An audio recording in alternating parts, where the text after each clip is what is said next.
السلام علیکم ویورس، اشرف Sohail YouTube channel میں خوش آمدید۔ آج 25 دسمبر ہے۔ پاکستان کی تاریخ اور پاکستان کی سوسائٹی کے لیے بہت ہی اہم دن۔ آج کا دن قائد اعظم محمد علی جناح کا یوم پیدائش ہے، اور اس کے ساتھ ہی ساتھ آج کا دن دنیا بھر کی مسیحی برادری کے لیے خوشی کا دن ہے کہ یہ دن جو ہے روایتی اعتبار سے حضرت عیسیٰ علیہ السلام کی پیدائش کا دن ہے۔ تو آج پوری دنیا میں جو مسیحی ہیں وہ اس کو کرسمس کے طور پر منا رہے ہیں، اور جو پاکستانی مسلمان ہیں اس کو قائد اعظم محمد علی جناح کے یوم پیدائش کے طور پر منا رہے ہیں۔ یہ جو دو واقعات ہیں ایک دن کے، یعنی کرسمس اور قائد اعظم محمد علی جناح کا یوم پیدائش، ان کے درمیان بڑا ایک تعلق بھی ہے، ایک دوسرے کے ساتھ یہ منسلک بھی ہیں، اور اس تعلق اور اس آپ کہہ لیں کہ جو ایک دوسرے کے ساتھ ان کا منسلک ہونا ہے، اس کے اندر ایک گہرائی ہے، ایک معنی خیز پیغام بھی ہے۔ آج کے ولاگ میں میں اسی پیغام کو تھوڑا سا ڈسکرائب کرنے کی کوشش کروں گا۔ پاکستان قائد اعظم نے بنایا، قائد اعظم نے تحریک پاکستان کو لیڈ کیا، اور جو عام طور پر ہم یہ بات جانتے ہیں اور سمجھتے ہیں کہ پاکستان جو تھا اس وقت جو نعرہ لگایا گیا وہ یہ تھا کہ مسلم ہے تو مسلم لیگ میں آ، اور پاکستان دو قومی نظریے کی بنیاد پر بنایا گیا۔ اس سوال کے اوپر بہت ڈیبیٹ ہوتی ہے کہ کیا پاکستان جو تھا وہ دو قومی نظریے پر، یا مسلمانوں کے لیے، یا جسے کہہ لیں کہ اسلام کے لیے بنایا گیا تھا، یا اس کا مقصد جو تھا اس کی بنیاد میں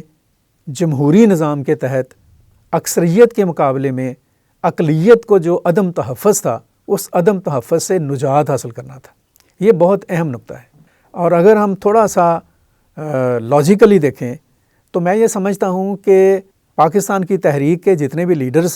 رہے ہیں، خاص طور پر قائد اعظم محمد علی جناح، وہ یہ سمجھتے تھے اور اس چیز کو بہت اچھی طرح سے جانتے تھے کہ آنے والے دنوں میں اگر یونائٹڈ انڈیا آزاد ہوتا ہے، کیونکہ انگریز جو تھے وہ طے کر چکے تھے سیکنڈ ورلڈ وار کے بعد کہ انہوں نے ہندوستان کے اوپر اپنا اقتدار اب نہیں رکھنا زیادہ دیر تک۔ جو لاس ہوا تھا برٹش امپائر کو، اس لاس کے نتیجے میں برٹش امپائر طے کر چکی تھی کہ ہم نے یہ کلونیل سسٹم سب کانٹیننٹ میں ختم کر دینا ہے، ہم نے واپس چلے جانا ہے۔ اب انگریز واپس جب چلے جاتے ہیں تو یہ سوال پیدا ہوتا تھا کہ اگر انگریزوں کی واپسی کے بعد بر صغیر میں یا ہندوستان میں یا انڈیا میں اگر وہ یونائٹڈ رہتا ہے، متحد رہتا ہے، ایک متحدہ ہندوستان آزاد ہوتا ہے، اور اس کے اوپر ایک ڈیموکریٹک سسٹم اپلائی ہوتا ہے، جمہوری نظام آتا ہے، تو اس جمہوری نظام کے تحت حکومت کس کی ہوگی؟ ڈیفینیٹلی جو اکثریت تھی، یعنی ہندو اکثریت، انہی کی حکومت ہونی تھی۔ اور ہندو اکثریت کی حکومت کا مطلب یہ تھا کہ جو اقلیتیں ہیں ان کے حقوق سلب ہوتے، ان کے تحفظات میں اضافہ ہوتا، ان کی مشکلات میں اضافہ ہوتا۔ جیسے کہ ماضی میں خاص طور پر مسلمانوں نے اس چیز کو آبزرو کیا تھا کہ ہندو اکثریت کو جب جب اقتدار ملا، جب جب اختیار ملا، جب جب طاقت ملی، تو اس اختیار، اقتدار اور طاقت کا انہوں نے اقلیتوں کے ساتھ بڑا برا استعمال کیا، خاص طور پر مسلمانوں کے ساتھ۔ 1935 کے بعد 1937 میں جو اسمبلیز بنی، 1939 تک ان میں کانگریس کی جو حکومت بنی، اس میں بھی بڑا واضح ہو گیا کہ ہندو اگر میجورٹی میں آئیں گے تو وہ مسلمانوں کے ساتھ یا مینورٹیز کے ساتھ ٹھیک سلوک نہیں کریں گے، اور وہ آج بھی ہم دکھائی دے رہے ہیں ہمیں انڈیا میں، بھارت میں۔ بہرحال اس سوچ کو سمجھتے ہوئے قائد اعظم اور ان کے جو ساتھی تھے انہوں نے یہ طے کیا کہ ہندوستان میں جو ہندو میجورٹی ہے اس سے بچنے کے لیے جو مسلم لوگ ہیں یا مینورٹی ہے انہیں اپنا ایک الگ ملک بنانا ہوگا، اور وہ الگ ملک جو تھا اس کا نام انہوں نے پاکستان سوچا۔ اور طے بھی ہوا کہ جن علاقوں میں مسلمانوں کی اکثریت ہے ان میں مسلمانوں کو وہ دے دیے جائیں، اور جن میں باقی علاقے ہیں وہ ہندوؤں کو دے دیے جائیں۔ تو یہ بنیادی سوچ تھی اس جمہوری اصول کی وجہ سے۔ لیکن سوال یہ تھا کہ اس بنیادی سوچ کو عملی شکل میں کیسے تبدیل کیا جائے کہ جو اقلیت ہے اس اقلیت کو ایک پوائنٹ پر ہم اکٹھا کیسے کریں کہ ہم ایک الگ ملک کی جو تحریک ہے اس کو کامیاب کر سکیں۔ تو اس پوائنٹ کو آپ کہہ لیں کہ ان کو اکٹھا کرنے کے لیے جو پوائنٹ تھا وہ اسلام ہی ہو سکتا تھا، کیونکہ مسلمان اور خاص طور پر سب کانٹیننٹ کے مسلمان اسلام کے حوالے سے ہمیشہ جذباتی واقعہ ہوئے ہیں، اب بھی ہیں۔ تو اس وقت یہ بات کہی گئی کہ ہم مسلمان ہیں، ہماری ایک الگ قومیت ہے، ہمارا الگ نظریہ ہے، ہماری الگ سوچ ہے، ہماری الگ تاریخ ہے، ہماری الگ ثقافت ہے، ہمارے ہیروز الگ ہیں، ہمارے رسم و رواج الگ ہیں، لہٰذا ہمارا ملک بھی الگ ہوگا۔ قائد اعظم نے لیڈ کیا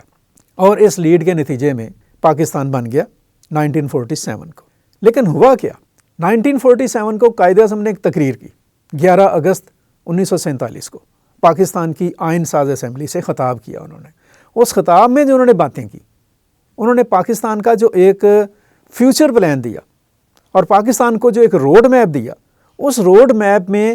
کسی بھی مذہب کی ڈومینیشن کا کوئی تصور ہی نہیں تھا۔ انہوں نے بڑے کھلے الفاظ میں کہا کہ آج کے بعد آپ آزاد ہیں، مذہبی لحاظ سے بھی آزاد ہیں، آپ آزاد ہیں اپنے مندروں میں جانے کے لیے، آپ آزاد ہیں اپنی مسجدوں میں جانے کے لیے، اور آپ آزاد ہیں اپنے عبادت گاہوں میں جانے کے لیے۔ آزادی دی گئی، مذہبی آزادی، اور ریاست کو کسی مذہب کے ساتھ باندھنے سے کم از کم قائد اعظم نے گریز کیا۔ یہ تھی میتھ اور یہ تھا فلسفی پاکستان کے حوالے سے۔ آج پاکستان کے لیے بہت بڑا سوال ہے کہ کیا پاکستان نے مذہبی ڈومینیشن کے ساتھ آگے بڑھنا ہے یا پاکستان نے مذہبی احترام کے ساتھ آگے بڑھنا ہے؟ یہ سوچنے کی بات ہے۔ اور دوسری بات جو سوچنے کی ہے وہ یہ ہے کہ پاکستان اور پاکستان کی جو تاریخ ہے وہ پاکستان کے بنانے کی حد تک تو ہم کہہ سکتے ہیں کہ اسلام کا نام لیا گیا، لیکن پاکستان کے بننے کے بعد all the people who are living in Pakistan are Pakistanis۔ یہ ہمیں سوچنا ہوگا کہ ہم سب پاکستانی ہیں، بے شک وہ ہندو ہیں جو یہاں رہتے ہیں، بے شک وہ سکھ ہیں جو یہاں رہتے ہیں، بے شک وہ مسیحی ہیں جو یہاں رہتے ہیں، یا جتنے بھی غیر مسلم ہیں جو یہاں رہتے ہیں، they are all Pakistanis اور they have all rights to live in Pakistan and they have equal rights۔ ہمیں سوچنا ہوگا اس نقطے کے اوپر، ہمیں سوچنا ہوگا اس بات کے اوپر کہ جو میجورٹی تھی ہندوؤں کی، اس نے جو مسلم اقلیت کے ساتھ کیا، اب جو مسلمانوں کی میجورٹی ہے اس نے اپنی مینورٹیز کے ساتھ کیا کرنا ہے، یہ ہمارے لیے کویسچن مارک ہے آج کے دن کا جو سوال ہے۔ اور آج کا دن چونکہ کرسمس کا بھی دن ہے، 25 دسمبر جون سا ہے، تو آج میں اپنے اس پلیٹ فارم سے اور آج میں پاکستان کے تمام اعتدال پسند حلقوں کی طرف سے میں یہ سمجھتا ہوں کہ کرسچن جون سے ہیں وہ ہمارے بھائی ہیں، پاکستان کے شہری ہیں، اور پاکستان کے شہری ہونے کے حیثیت سے انہیں برابر کے حقوق حاصل ہیں، اور نو ڈاؤٹ کرسچنز کی جو کنٹریبیوشن ہے، جو پارٹیسپیشن ہے for the building of Pakistan, وہ ان اوائڈیبل ہے، اس کو ہم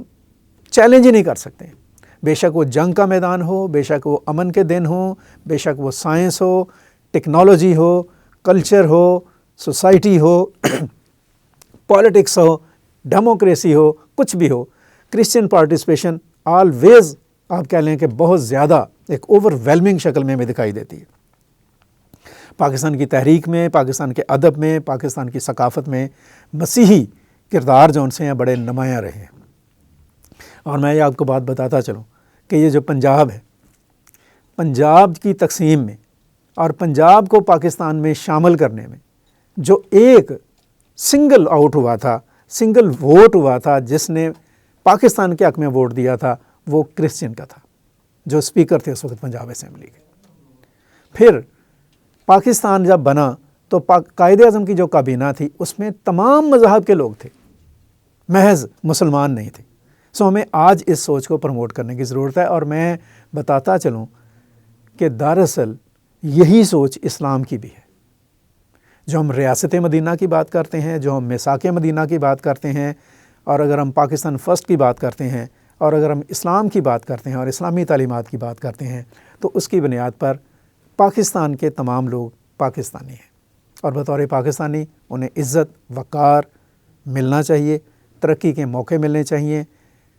معاشی استحکام اور ترقی کے موقع ملنے چاہیے، اور سماجی ترقی کے پورے موقع ملنے چاہیے۔ آج کے دن کرسمس کی بہت مبارکباد مسیحی بھائیوں کو، اور قائد اعظم محمد علی جناح کا یوم پیدائش کی بہت مبارکباد تمام پاکستانیوں کو۔ پاکستان پائندہ باد۔